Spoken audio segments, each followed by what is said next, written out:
Hello and welcome to today's webinar. Hello. Thank you for joining us. So we have myself, Jenna Tiffany, and we have the brilliant Robert here from Email Tool Tester. And we are going to be talking about how to choose the right email service provider for you, for your agency, for your clients. But before we do that, let's talk about who we are, first of all. You might be thinking, who are these two people? I'm not sure who they are. So, Robert, maybe you would like to introduce yourself. Sure. Thank you, Jenna. I'm really glad to be here.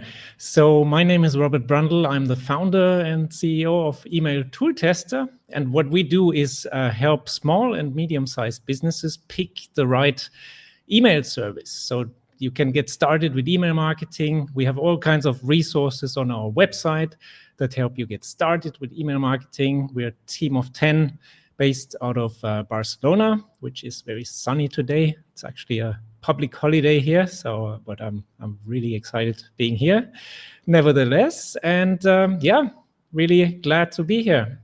Over to you, Jenna. Amazing. Thanks, Robert. It's great to have you here. You're going to share so many tips and nuggets with the audience. Yeah, so I'm Jenna Tiffany. I've actually been working with Robert for a few years. We were teaching some email marketing courses together in Barcelona, and that's how we met.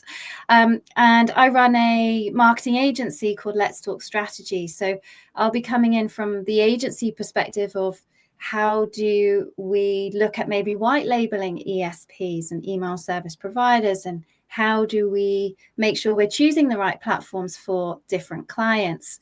I have a small team based in London and I have a small team based in Lisbon. I'm also a chartered marketer, and I have my second book coming out next Friday, which is really exciting. Ooh. Yeah, I'm waiting for the printed copy to come in the post, which hopefully will be here in a day or two. So before we kind of get started, it will be great to understand, where are you joining us from? Where in the world are you today? So Robert, there you mentioned you're in Barcelona, is that right? That's right, but my accent is not Spanish. I'm German, just if anybody was wondering. Where are you based? So I am in Portugal, which is also very sunny here today, but also I'm not Portuguese. I have a British accent. And we've got people joining us here from the USA, which is awesome. From Mongolia. Wow. All over the world today.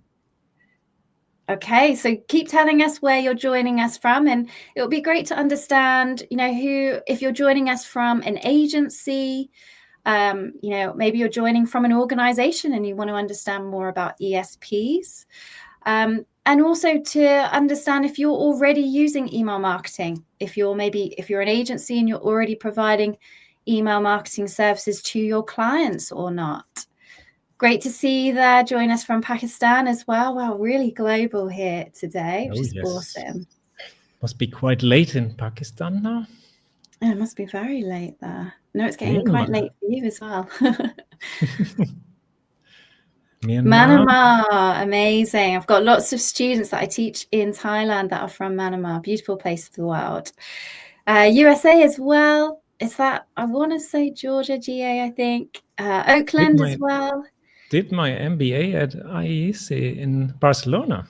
Very cool. Amazing. Nice to meet you, Jacob. Great to see you here. All right. Ginny, you use Constant Contact. Okay, for our email marketing and our clients. All right. Okay, that's really good to understand. Atlanta, Georgia. Yeah, I thought so. I'd recently just been across to Denver, so I was trying to work out whether it was the same. Abbreviations in the US really confuse me.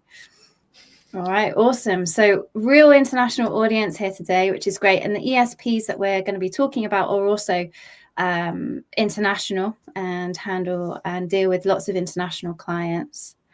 Winnie, I thought I recognized you, but I was like, I'm not 100% sure. Amazing. That's awesome. Great to see you again. All right, so let's get started. Robert, it's over to you. Let's go. Sure, let's slide in the slides. Here they are. Perfect.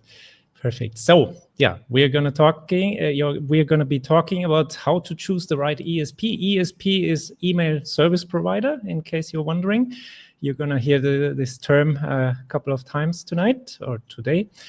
And yeah, we make it agency specific. And I'm really glad Jenna is here with me because she has really the in-depth knowledge of agency email marketing, whereas I have more of a global view of the software market. So I think we can help each other out pretty well here.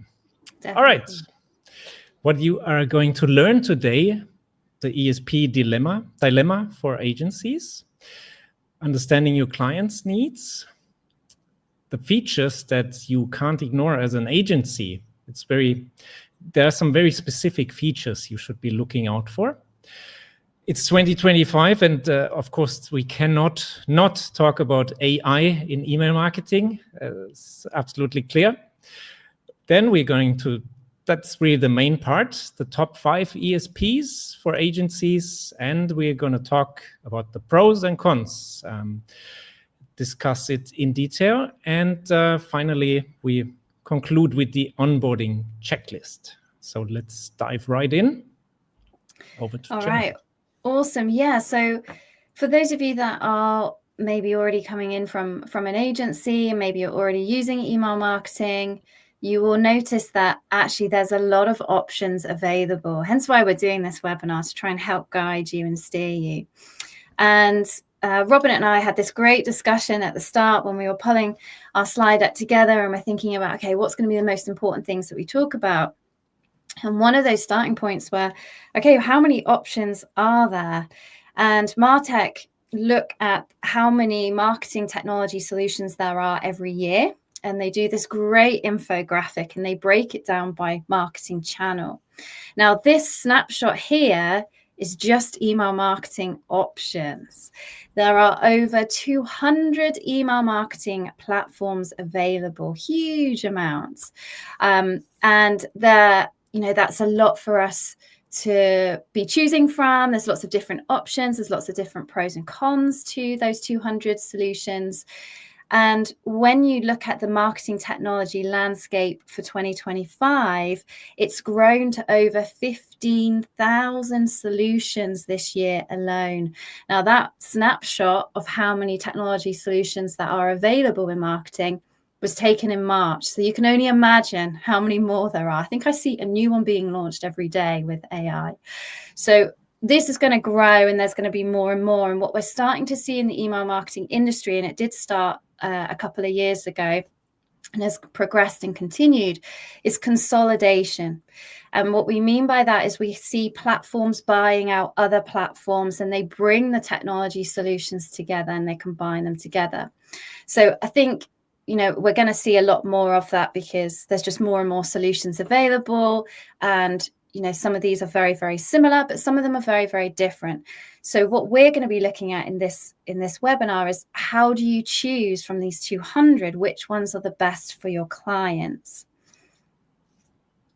Now, the reason why we want to make sure we're choosing the right ESP, the email service provider or the email service platform as well, it's also known as, is that because if you choose the wrong one, it's going to cost a lot of time and a lot of money making that mistake. And believe me, I've worked with lots of clients that have inherited ESPs that are not fit for purpose. They're not fit to achieve the objectives they want to achieve, or they just can't do the things they're trying to do. And that is costing the business a lot of money and it's costing them a lot of time to be able to move away from an ESP that's not a particularly good fit. So from an agency perspective, we want to make sure that we're recommending the most effective ESP for that particular client. So I have lots of people come to me and say, okay, what's the top 5 ESPs? And that's a very difficult question to answer. That is a blanket question, that everybody is going to be able to choose these 5 ESPs.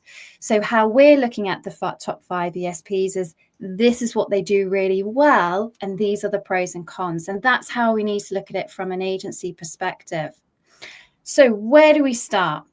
So this is actually a kind of an insight into how we handle this as an agency as well at Let's Talk Strategy. We start with, what are your objectives? So a client will come to us and they might already be using an ESP. They might already be sending email, or they might not be sending anything. And we will ask them, what is it you're trying to do? What are you trying to do as a business? What are you trying to do in marketing?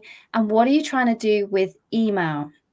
Now, sometimes it's just a case of, we want to send some emails. You know, they might not even be able to get an email out of the door for whatever reason.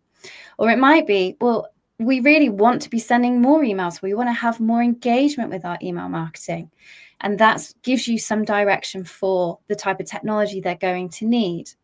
Now, the other things we want to understand is, if they're already using email, what's working really well for that client, but what isn't. Now, what's working really well starts to give you lots of insights into the internal process that they are going through when they're sending an email. I'll give you this example of a client that we worked with, really big grocery retailer. They had an online website where you can buy from, but they also have stores where you can go in and you can buy food and produce from them. It took them 6 weeks to send an email campaign. 6 whole weeks. Crazy, right? And that was because their process had to go through several stakeholders. They had legacy systems, so it took them 2 weeks just to get the data together. And they had a lack of integration. Now, as an agency, we need to understand that really quickly, because that's quite a big limitation. And that might dictate the ESPs that are going to be the best fit. Now, you would hope you can overcome those challenges. And we turned that around from 6 weeks to 3 days. And for them, it was like a miracle. And it saved them so much time and money. And kind of goes back to that previous point. So you really want to understand, okay, what's working really, really well? They might have a really strong, high quality list, but what isn't, you know, and how can we solve that? The other thing you want to understand is, what does their current technology stack look like? The key things to be looking at is the website. What platform are they using? You want to understand that from an integration perspective. But also, are they using any kind of data warehouse systems? Are they using maybe any kind of obscure old piece of technology that you need to be aware of, because actually it's quite integral to that business? Or you might find that actually they're using very little and it's going to be really smooth and simple. So you need to understand that really, really early on, because some ESPs have really great integrations with some systems and some ESPs don't have very great integrations. And that's what you need to understand. You also then want to understand what the limitations are. Now, there might be budget limitations. Typically, there are. You want to understand if there's resource limitations. If you're going to go with an ESP that might need a lot of training, and there's only one person that can do email marketing, that's going to be assigned email marketing, but they're also doing social media and they're doing content writing, they're doing lots of other things, then you need to make that as simple for them as possible with templates and things like that. But you also need to understand who else is involved in that email marketing process as part of their resourcing. And understanding those internal systems and that whole workflow really helps to uncover what those clients' needs really are. All right, over to the features that you can't ignore as an agency. I'm going to start out with general features that email marketing solutions offer. There is automation, which has become such a big topic in recent years, but there are different variations of automations. Some ESPs, they offer, like almost all of them, they offer nice canvases where you can plan your automations. But then there are some that integrate with your website where you can track website actions, whereas others, they don't offer this possibility. And it can be very powerful to track what people are doing on your website. And based on that, you send them specific emails. So that's really something to look out for. CRM features are another thing that are going more and more into the email marketing tools. The lines are a bit blurry. The CRMs, they all want to offer email marketing, and the email marketing tools, they all want to, or almost all want to offer CRM features now.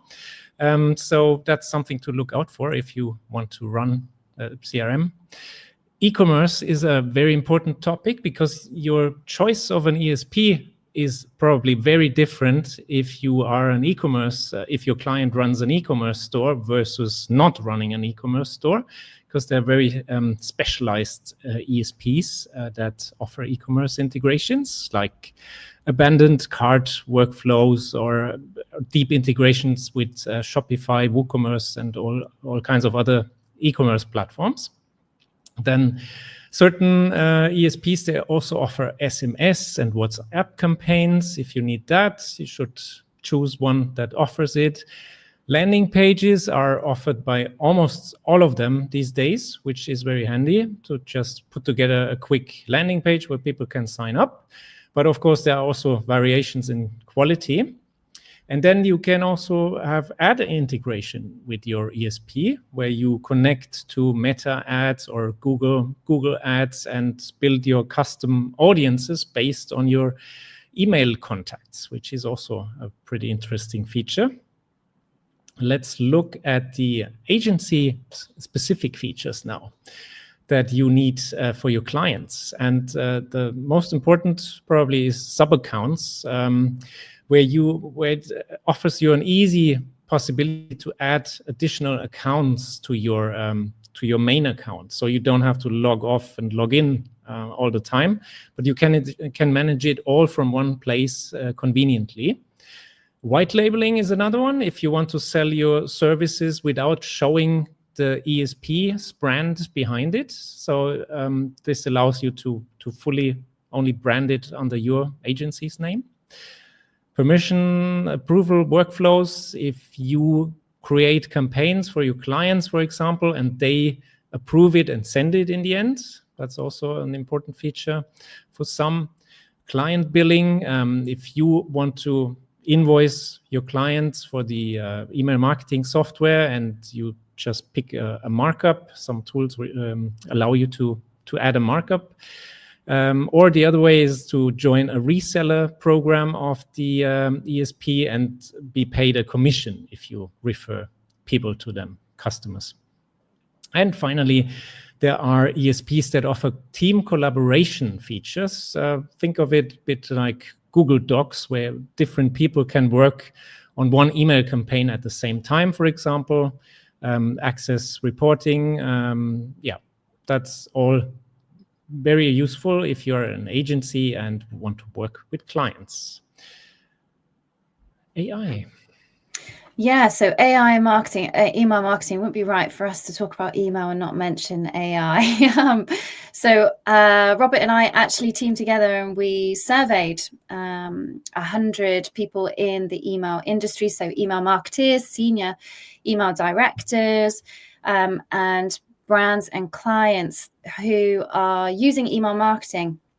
And so we asked them, how are you using AI? We were really interested to understand how they were using it, why they were using it, and what they were kind of worried about. And this is a sneak peek into the survey. We haven't actually released the results publicly yet. But what we saw was that 90%, almost 90% are already using AI in some form in their email marketing program. That's probably already gone up to 95%. What's really interesting here, though, is that the just above 26% were very positive. But actually 57% are somewhat positive. We're still quite skeptical in terms of its impact to email marketing and to the business. So we're somewhat positive. We're kind of not ecstatic about it at this moment in time in email. The biggest wins of using AI in email marketing at this moment in time is saving time. That's really high up there at 71%. And I think what's important to consider here is that the majority of brands who are sending email marketing have very limited resources for email marketing. It's always been the under-resourced channel. So being able to save time is a big win-win. Data-driven decisions, we've got that at 28%. I actually expected that to be a little bit higher. So, that's maybe something that is going to grow further. And then personalization's feeding in there as well with the data piece. And we all know how important it is for personalization. So again, another big win for email using AI. The biggest anxieties, though, are generic content at 63%. There's a big concern there about generating content using AI and it's sounding very generic. And I think we've all seen content that's clearly just been created by AI. You see this, I see this on LinkedIn every day. I'm like, I know you didn't write that. It's ChatGPT. So brands are really concerned about that in their email marketing. And the creativity loss is almost up there as well at nearly 60%. So losing the creativity in email and losing that to AI is something that email marketers are very afraid of. So something to be aware of if you're an agency, but also if you're a brand. You're not alone if you also have that fear when you're using AI, but also something to be aware of, that the creativity and the content piece really is crucial to successful email marketing.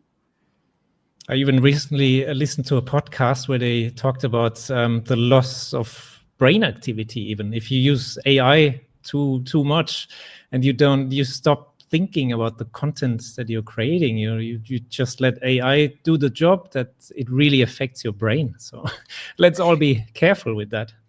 Yeah, and that you don't digest the information. You just kind of take it, use it, and you move on to the next thing. You also don't feel any ownership for your content anymore. So that's, really something you should all avoid as much as possible. Definitely. All right. So let's see what the ESPs are offering today already in terms of AI. And there are some pretty cool features that we are going to check out. So AI content creation, obviously. I have an example for a subject line generator by Brevo, which remixes your subject line. And I mean, that's really where AI shines. It can create vast amounts of variations of a subject line, and you just pick the best one in the end. So, but I mean, it's also nothing too special.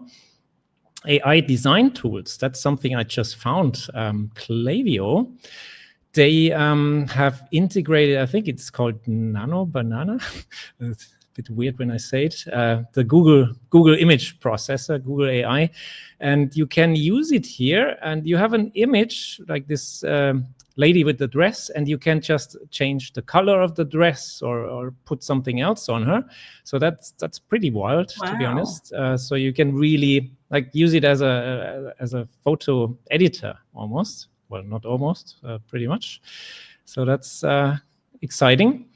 Building workflows and segments is something ActiveCampaign, for example, offers. I'm not sure if anybody has ever used Zapier, because it's very similar to Zapier, where you explain what kind of connection you want to build. In this case, with ActiveCampaign, you explain what kind of an automation you want to build, and then ActiveCampaign is going to generate it for you.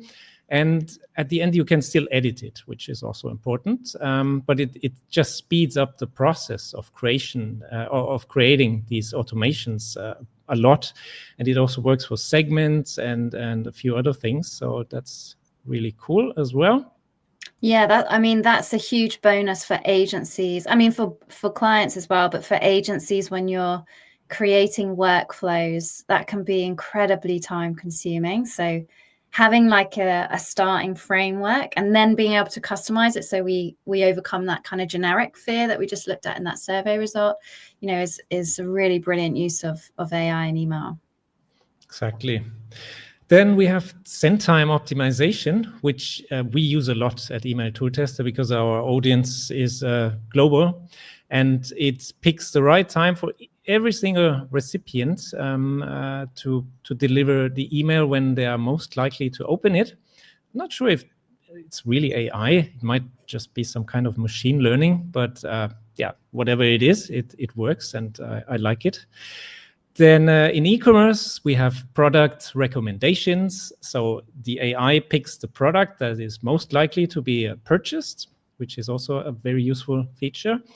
And in CRM, we have the win probability. If you run a sales process and want to focus on the high value sales, then you can use that feature, win probability.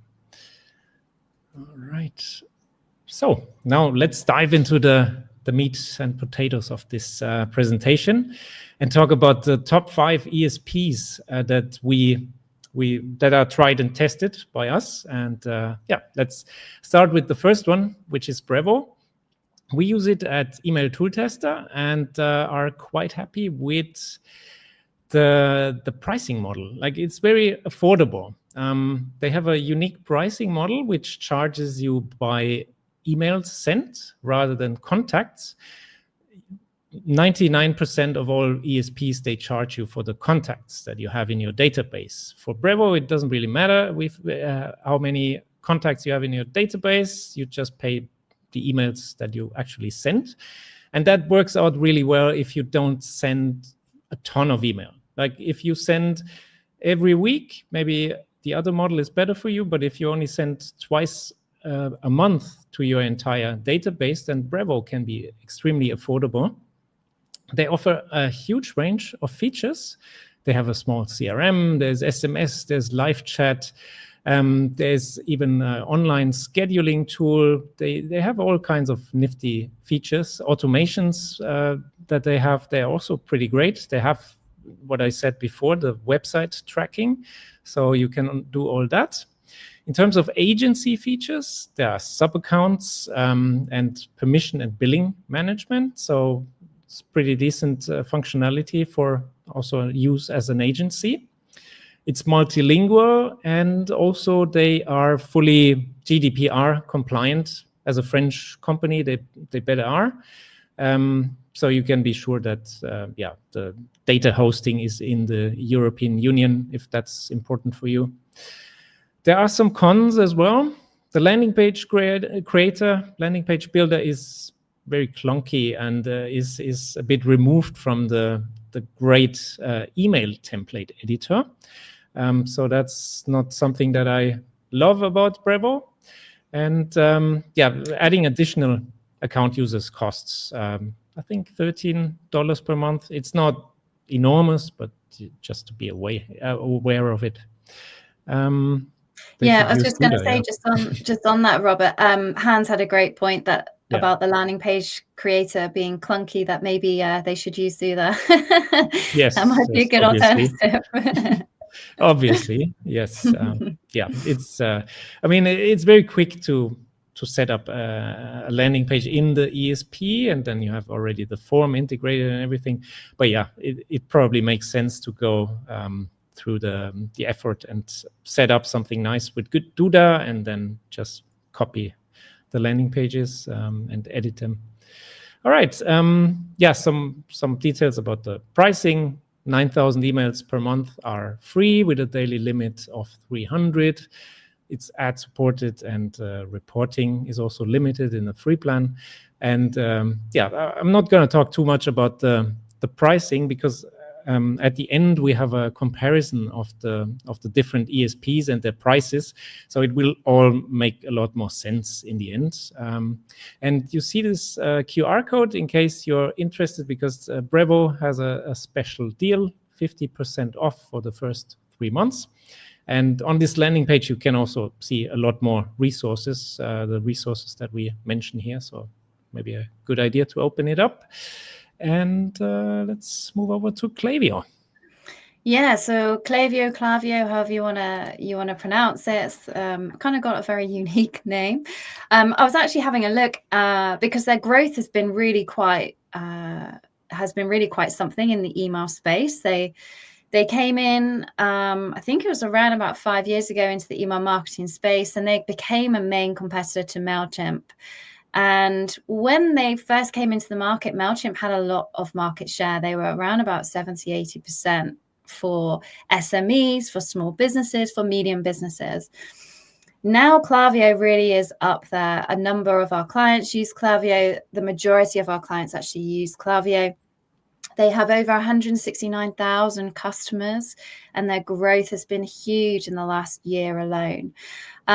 They particularly specialize in e-commerce businesses.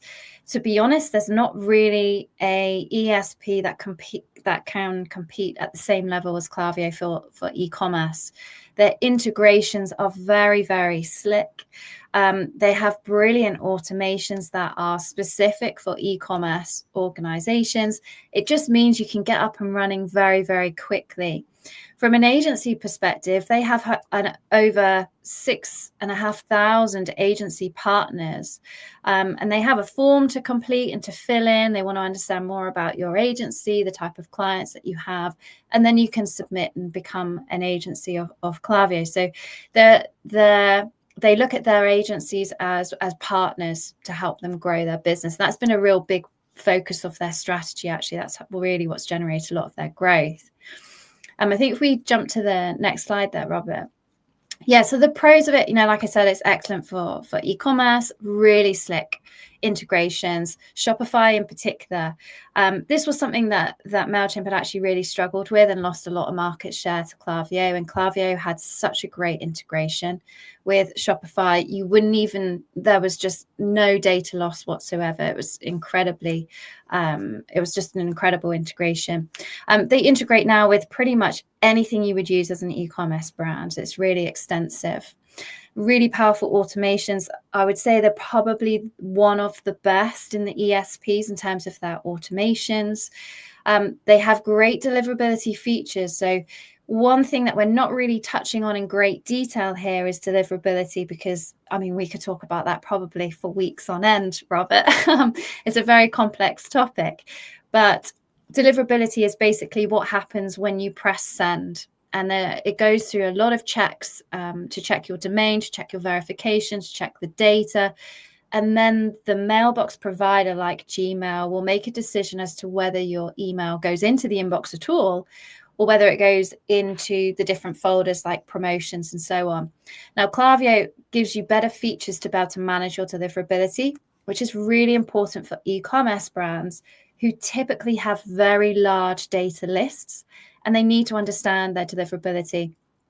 E-commerce brands, especially ones that we work with, also tend to have lots of different domains. And so you really want to be managing your deliverability. Klaviyo also have really great SMS marketing as well. So for an e-commerce retailer, you're sending SMS messages, you can do it all within the same platform. It can be as part of your email automation where you trigger an SMS. It's very, very slick. The cons are it's not the cheapest. They recently actually updated their pricing. This is the challenges with ESP. They start out, they take a lot of market share, they kind of go in a little bit lower pricing than the average, and then they start to raise their prices. So it is a little bit more expensive, but I think it's worth it definitely for an e-commerce brand. We've seen very few clients switch away from Klaviyo since the price increase, even though it's now a little bit dearer. Yeah, so after we've got here, you can have a free plan up to 250 subscribers and 500 emails being sent a month, but you also get some limited features. You can see that the paid plans, like Robert said, tend to be based on contacts. And we can see here it starts to go up a little bit more when you have more and more contacts. So you just want to make sure that you've got that clean data going into the ESP, because you're paying for it ultimately. And so that cleaning part is really important.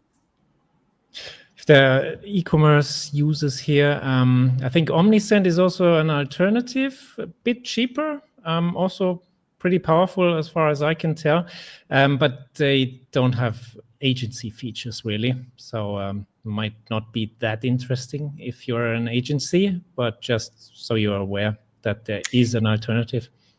Yeah, it's a really great point, actually, because if you're a bit of a smaller e-commerce brand, you might find that you start on Omnisend, and then you might have those brands come to you as an agency who then want to maybe start sending more email marketing, or they're getting a bigger list, and they might then look to grow into Klaviyo, maybe because the cost is obviously a little bit more, it's more of an investment.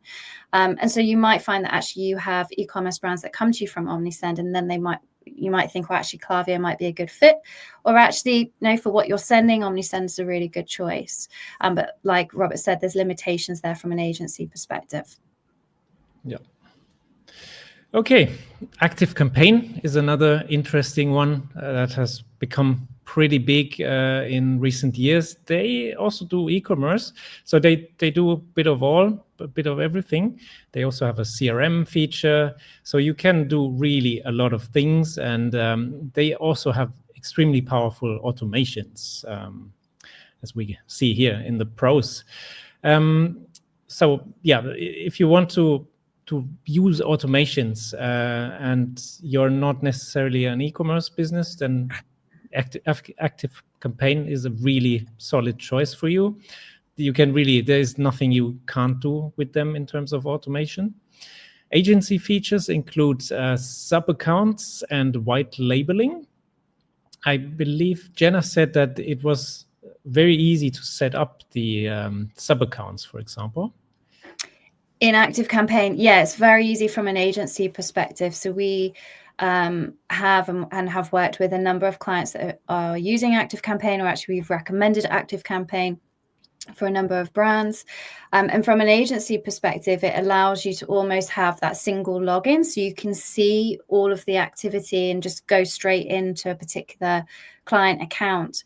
With some of the ESPs, when you're an agency, it's almost like a bit of an add-on, and you need to log in separately. And it becomes, when you start to have, 5, 10 different clients or more, that becomes a real headache. So from an agency perspective, and the agency login for ActiveCampaign is a particularly good one, and just makes it much easier for you to better manage that client account. Cool. They offer free migrations. So if you already have a email marketing setup, the thing is, we tried it, and it's still you or your client who knows best how everything works. And ActiveCampaign is also not assigning the senior consultant to your migration project, but rather some support person. So yeah, it can help you save a little bit of time and effort, but don't fully rely on it. They offer a powerful CRM. I think they're trying to compete a bit with HubSpot. And yeah, it is really powerful. The thing is, if you add the CRM, then costs can really add up. And then we're right into the cons section. It's really not the cheapest ESP, and yeah, you need a bit of a budget to use ActiveCampaign, especially if you want to add the CRM. It can be complex. I mean, nothing too crazy, but just because it has so many options and features, it can feel a bit complex to use ActiveCampaign. You're gonna need more training to use it. And well, there's no free plan, but that shouldn't be the biggest problem. There's a free trial for up to 14 days. You see some pricing here. It's higher than for the other ESPs that we have looked at so far. The custom pricing already starts at 50K contacts, so that's also something to consider. And there's a special deal on the landing page as well. If you're interested in that, just scan the code. Yeah, I think I was just going to say with ActiveCampaign, I mean, if it's not, I've just was looking at lots of comments in the chat box there with quite a few people that have been using ActiveCampaign already. But if it's a ESP that maybe you haven't used before, it's one that just worth checking out with the free trials. Robert and I would both recommend just accessing the free trials, have a look, see what they're like. Because if you are an agency and you are going to start providing email marketing services, if you're not already, the likelihood is that you're probably going to be using quite a variety of ESPs if you have a portfolio of clients from a lot of different industries. We're as an agency probably looking at 10 to 15 different ESPs each week because our clients are using lots of different ones. So it's worth just getting a feel for each of them. Once you start using one, they're all very similar in terms of how they work, but just so you can see the different nuances that we're talking about here. And ActiveCampaign is definitely one of those worth checking out. And the other important thing also is to mention that it integrates with Duda directly. So that is, of course, also a consideration that is important for Duda users. All right, big benefit there. Let's continue with the budget option. Yeah, so we've got Moosend here. Are you taking this one or am I taking this one? I thought you were taking it. Okay. Yeah, so we have Moosend. So we're, as I mentioned at the beginning, when we're looking at the client's needs, we do want to understand if there are budget limitations, because that instantly will start to narrow down from the 200 options that we have available of which ones are going to be suitable. So, if a client comes to you and they say, right, I've only got this amount of budget, then immediately it's going to narrow down that focus. If you don't have that, then naturally you can then look at some of the other criteria. Moosend is a great option for lower budgets. It's a little bit more simplistic, but it's really easy to use, and it has great agency features. So you can do a sub account, you can white label it, so you don't see the branding. You could brand it as your agency, and then you basically become the seller of the platform, and your clients, you onboard them, and then you can create their campaigns through the platform. So it offers that great solution as an agency, which can be a brilliant add-on service. Has really great reporting for such an affordable tool, and they have a really good support team. They're an ESP that's always looking to really grow. They have some really great features for such a lower price ESP. So even if you see the pricing and you think, wow, that seems really cheap, they're definitely worth checking out. They don't have the best templates though, so that would be something that is a little bit of a limitation that you might need to build straight away if you were going to use this for your clients. And they have limited integrations.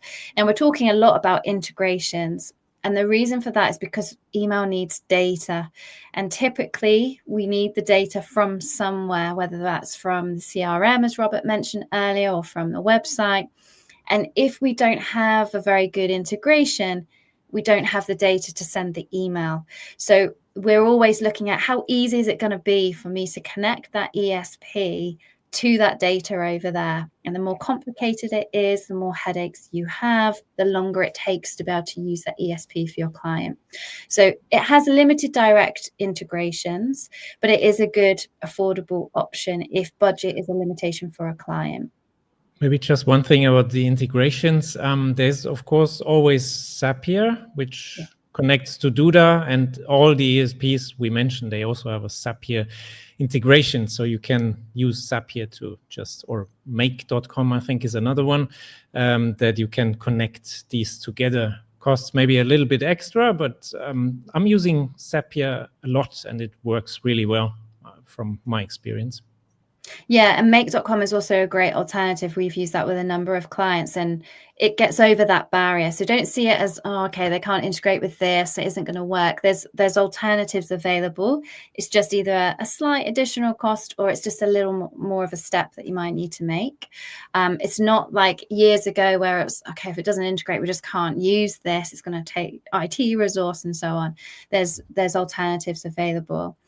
Again, this has a free trial for 14 days, so worth just having a look, comparing it to ActiveCampaign, to Moosend, and you can see the differences that we're talking about here if you haven't already seen this platform. The paid plans there, you can see it starts at a much cheaper price. And you can see here on the screen, we also have, there's a special deal that Moosend also have, and it's 25% off your first month, which makes it incredibly cheap for those 10,000 contacts in particular. All right, and that's also your ESP? Yeah, so Mailchimp. So I saw a couple of comments about having some bad experiences with Mailchimp. They've kind of gone on a little bit of a roller coaster. I think, for full disclosure, my agency is a partner with Mailchimp, but also several other ESPs. We have a number of clients that do use Mailchimp. My agency uses Mailchimp. There are pros and cons to Mailchimp. So it's a well-known brand. It's a very prestigious brand. It is the oldest on the market, as Hans rightly pointed out there. But it might not now be the best, and I think that is a fair comment to make. They got bought out, but I don't know how many billions it was. Yeah, a lot of money.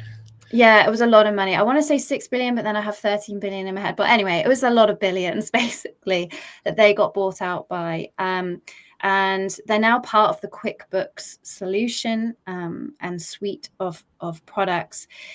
And I think with that, there's been a lot of change at Mailchimp, and a lot of the original team are no longer there. I used to know a lot of the marketing team there. So they're going through quite a big change as an organization. They have a great template editor, and you can do some really great bespoke designs in Mailchimp, and they have a huge amount of integrations. But they have changed their pricing. They are now really quite expensive. You're going to see the comparison of the ESPs. And in fairness, a lot of our clients agree. We also agree, using it from an agency perspective, the user experience could be better. Now, if you have a client that's using Mailchimp, or you would like to become an agency partner, there's some criteria that, there we go, 12 billion. Thank you. I see 13 billion was right. I was very close there. Yeah, so 12 billion they got bought for. One of the biggest sales in the email industry. If you are an agency that's looking to become a Mailchimp partner, let's say you've got clients that are using it, there's some criteria you need to fulfill. You need to have a certain number of clients, and they have to refer you. You also have to go through the academy and pass the criteria of the academy. So it's quite a robust partnership approach that they have. Maybe that will change in the future, maybe not. That's how it is at the moment. So the free plan is up to 500 contacts, 1,000 emails per month. They have limited features. It's not, you don't necessarily have all of your ad support in there. You can build landing pages, you can build some ads in there, you can build SMS in there, but all of that is additional add-ons and additional features that you need to pay for. You can see there with the pay plans, they are quite a little bit more than the previous ones that we've talked about. So they're an option that's there. If you're a small business and you have less than 500 contacts, they could be a great alternative for you. So yeah, that's Mailchimp. Yeah, the thing with Mailchimp, maybe it's just me, but I don't log into Mailchimp too often. But every time I log in, the whole interface has changed completely. They make so many changes. Hopefully, one day they will find the ideal interface that I also understand. Yeah, I think that's the challenge for Mailchimp, for an organization that had such amount of market share, 70-80% of the email market for SMEs and small businesses, to then have a lot of other competitors come in, especially Klaviyo, who were able to just adapt and add new features really quickly, has been something that Mailchimp has consistently struggled with over the last couple of years. Yeah, let's now compare prices. You can see in red ActiveCampaign, Klaviyo. They are the two most expensive, but also most powerful platforms. You have the cheaper options with Brevo and Moosend. Brevo is a bit more difficult to compare. I put the comparable pricing levels in the table. And then you have Mailchimp, which is, it's somewhere in the middle. That maybe a good thing, maybe a bad thing. It's not that much cheaper than ActiveCampaign or Klaviyo, but also it doesn't really add that many more features than Brevo or Moosend. In some cases, even less features. So yeah, it's somewhere stuck in the middle there. So I hope this slide helps you position these providers in your mental pricing landscape a little bit. And if you have, I was just going to say, and if you have any questions, please add them to the chat box. I can see lots of discussions been going on, which is awesome. So please just add your questions or your thoughts, and we can also answer those as well. Perfect. So let's go now to the bonus, the onboarding checklist.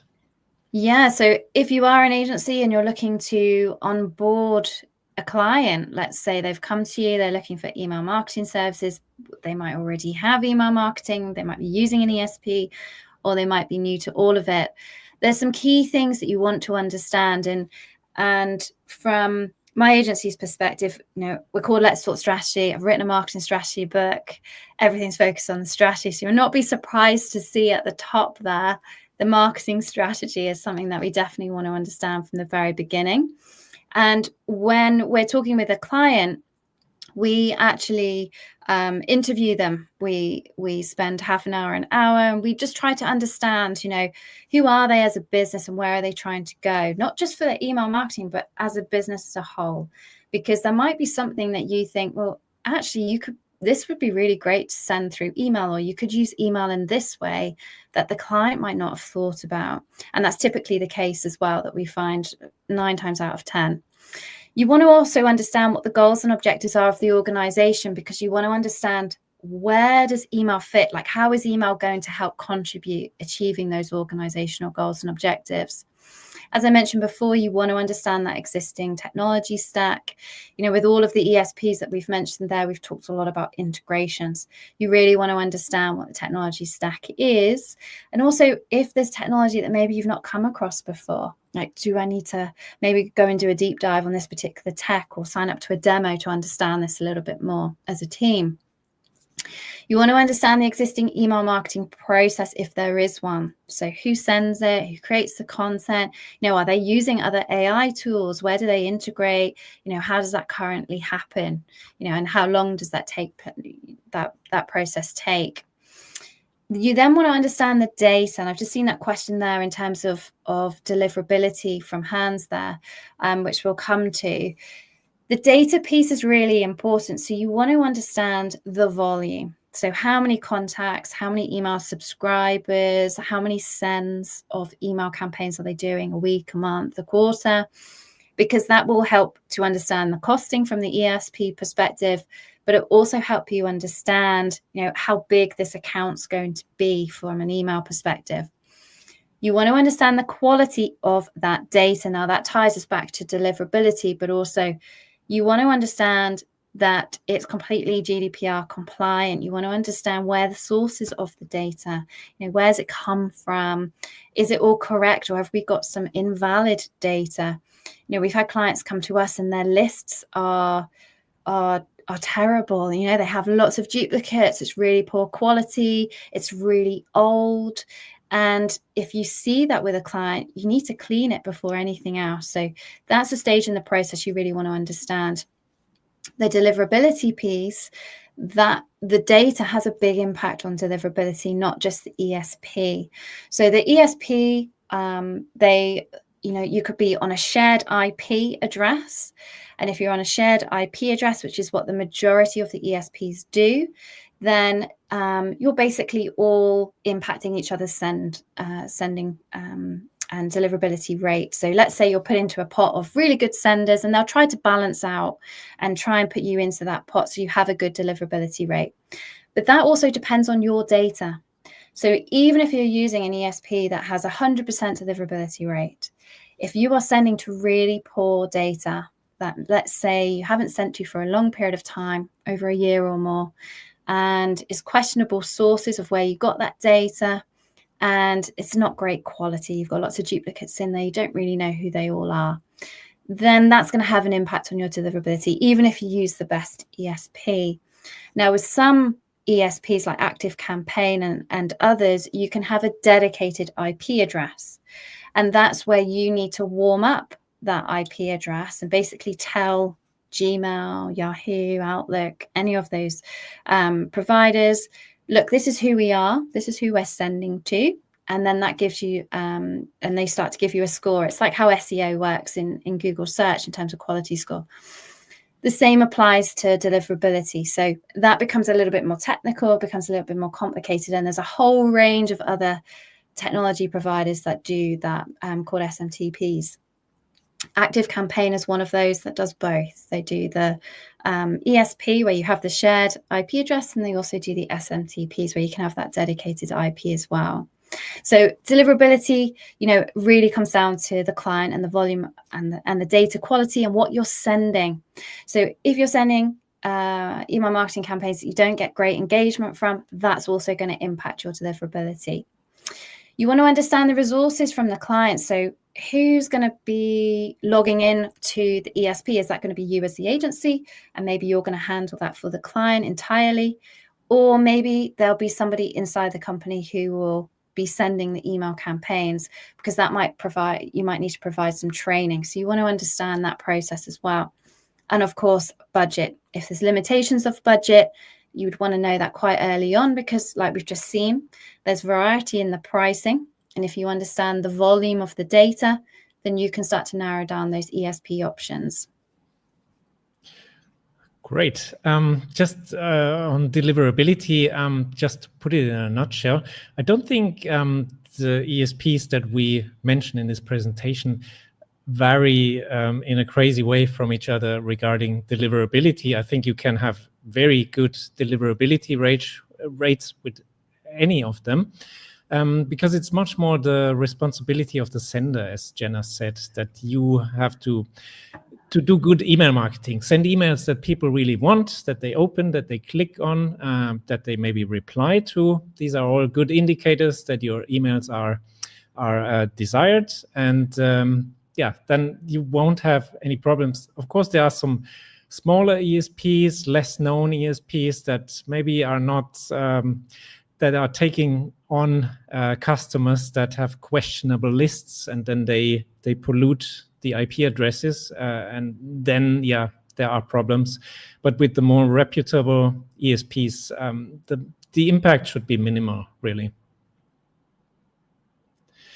So that's the end of the presentation. Finally, 2 resource sources I wanted to show you. The first one is the ESP comparison template that we offer at Email Tool Tester. You can access it through the QR code on the landing page, and it now shows you the top 8 ESPs, all in a handy Google spreadsheet. You can compare them. There are ratings for each of the criteria, the important ones, pricing information. So it's a pretty useful tool if you're in the selection process.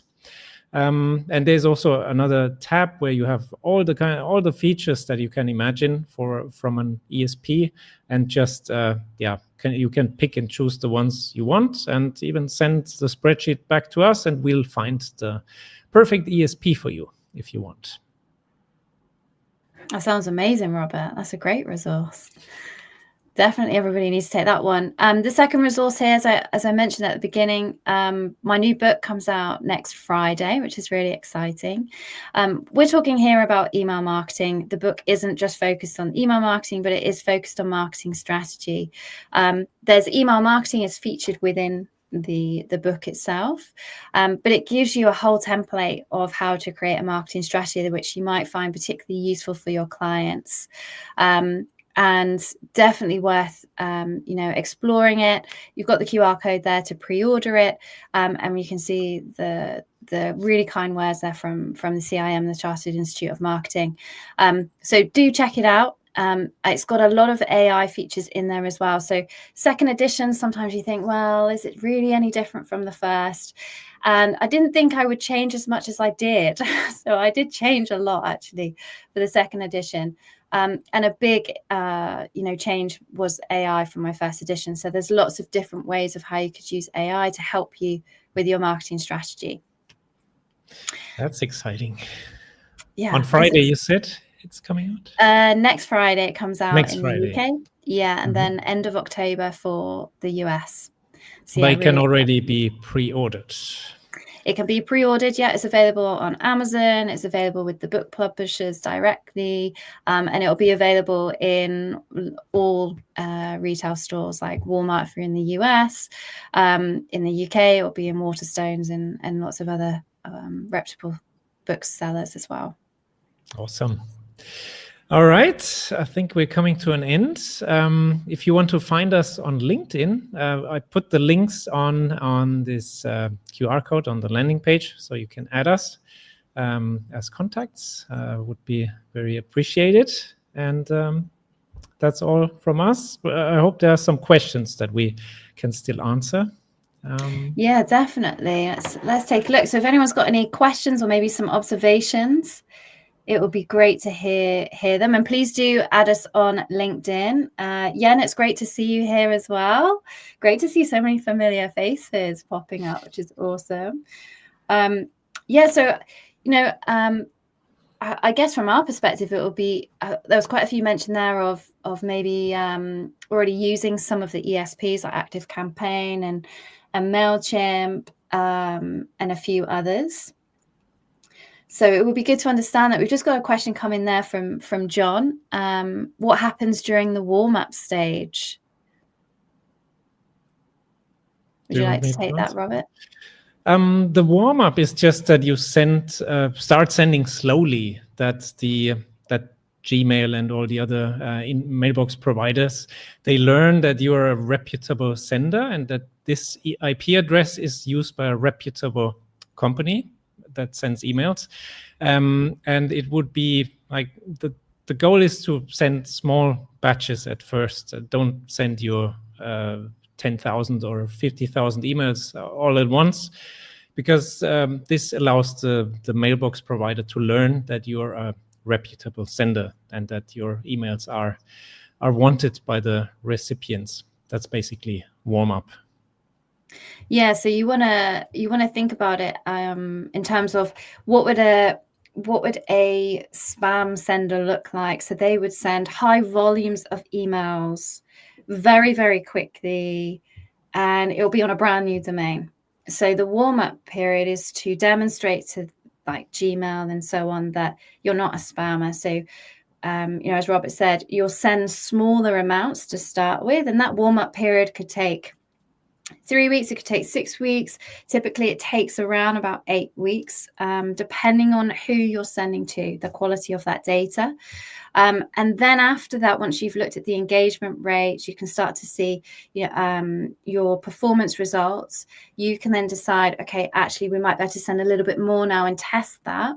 And then you're demonstrating to the mailbox provider that you have consent to send to these email addresses because they're clicking and they're opening the emails. And you're starting to warm up that domain, so it's starting to recognize who you are. It's a really important process, and actually quite a lot of brands don't realize that you need to do that. So if you move to a different ESP, sometimes you need to also make sure that you still have that warm-up period. If you're using a brand new domain, a sender domain, then you need to make sure you have that warm-up period. You can't kind of like just switch it on and send to hundreds of thousands of people, because you'll just get blocked straight away for doing that. Next question there from Mike. Do you have recommendations if your CRM is Salesforce, but want to get away from account engagement Pardot? But you want to get away from Pardot. So do you have any recommendations there, Robert? It's the enterprise space pretty much that I don't know that well. Salesforce, engagement Pardot. I'm not sure if you have much experience with that, Jenna. Yeah, I kind of Salesforce is a real beast of a CRM. So when I saw the name of Salesforce, I thought, oh no, Mike. Salesforce is a really great CRM if it's being used effectively and you have huge amounts of data and you might, and it's a big organization, then great. And you can send emails from it. The challenge that we find with a number of clients that are using Salesforce and things like Pardot is that it's very customizable. And so you're almost starting with a blank piece of paper and you need to build that, and you typically need to have IT or specialist resources to help, especially with a tool like Salesforce. They actually have their own academy because it's such a complicated tool to use, and you can get certification and so on. So if you're looking to try and get away from that, you want to be thinking about firstly why you want to get away from it. So are there particular challenges that you have with the current solution and something that you're trying to do? With some of our clients, what they've done, and it depends on your organization, is that they have moved part of what they're sending away from a different platform. They've tested it out. They've got stakeholder buy-in, because typically organizations using Salesforce are enterprise. They've got a lot of people involved in the process. And then they get more buy-in, and then gradually they start to migrate more and more. It's quite a difficult system to move away from. It will take a little bit of time, but if you migrate and you can do it where you do, maybe it's your service messaging to start with, or it's just your newsletter, you're going to move away first of all. You can, do it kind of with baby steps, and you get more buy-in, you get more momentum, and you might get some more IT support to do it that way. Thanks, Ginny. Great to see that you thought it was good info today. That's awesome. Hands warm up, send a few emails to your friends. That's a good start, because you might hope they're going to open your emails for a start. Hands, imagine if they didn't, that would be even worse, wouldn't it? Even better if they forward it to their friends. That's even a better indicator then. It is. And the replies, if you can get people to reply to your emails, it's sort of such a positive sign that to the mailbox providers that people really want your emails. And yet we see so many emails with no reply or don't reply to this mailbox, and it's such a missed opportunity. Pretty much the simplest trick for better deliverability. Like if you're doing the right thing, you send emails that people want and then get them to reply. Just ask them how their day is going or something more relevant to your business. That's a really good trick to increase the deliverability. Yeah, it's such a human interaction, right? To want to reply to the email, and yet we try and we want to stop that. Make sure that you can actually receive these emails. That's not always the case. Yeah, exactly. John, so 8 weeks for the warm-up period for a new ESP domain, and then analyze the results. If it looks, positive and you don't see any red flags in terms of engagement or deliverability or anything like that, then you could start to ramp that up a little bit more. Will an automatic reply help, such as I am on vacation? I'm not sure if that helps. It helps in the sense that, it validates that it's a real email address. Yeah. It does validate that, but you would rather, you really want to what the mailbox provider wants to see. And it makes sense, like Outlook, Yahoo, Gmail, they want people to be receiving emails that they want to receive, because if everybody starts receiving hundreds of emails that you do not want to see in your inbox, you're going to stop using your inbox, and that's the last thing that they want to see happening. So when they start to see email marketing going in, and if you're not engaging with it whatsoever, that can be seen as a red flag that actually they're just not interested in this anymore. And that's the bit that we want to avoid. So if you allow that, the reply, what do you think of this email, or send us your thoughts, you see these emails from, where it's signed off by the founder, that's the rationale behind that, because it's such a positive engagement reaction. Cool. All right, awesome. Well, we're slightly over time, but brilliant questions. And, thank you so much, Robert. Really shared some great tips and advice there, and great resources as well for you to take away from today. Thank you, Jenna, for being an excellent host and sharing also a lot of interesting and useful information. So my pleasure. Thank you, everybody. Thank you all so much. So have a great rest of your morning, afternoon, evening, because we're all over the world here. Great rest of your day. And please do reach out to us on LinkedIn. Please connect with us if you have queries, or maybe you're handling something with a client, you're not sure, please just reach out to us. We're more than happy to have a conversation and to help. But thank you so much for your time today. This is all recorded as well, I believe, so you're about to come back to this, and the slides will be shared afterwards as well. So if there's anything you want to recap, you can do so. Thank you, and bye-bye.